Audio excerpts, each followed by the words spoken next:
Hello everybody, it'll be playing with fire once again. Um, when I got my little blue mini chainsaw, I went and poo-bawed it because it didn't come assembled.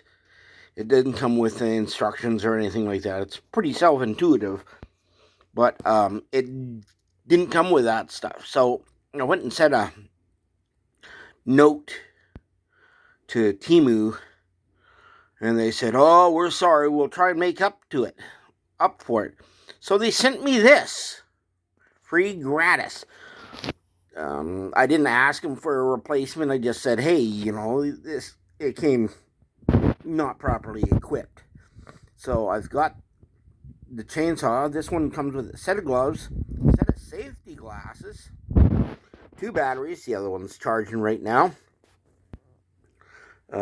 Cleaning brush, a spare chain, and a little tube to carry oil in, extra oil for that thing.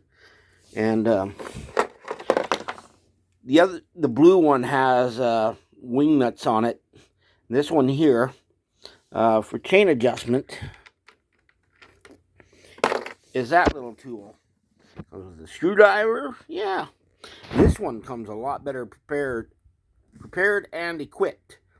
So, yeah, I'll give this one a lot more thumbs up from Timu. More stuff is still incoming. It's getting broken up by flights or something like that, they say. So, yeah, this'll do.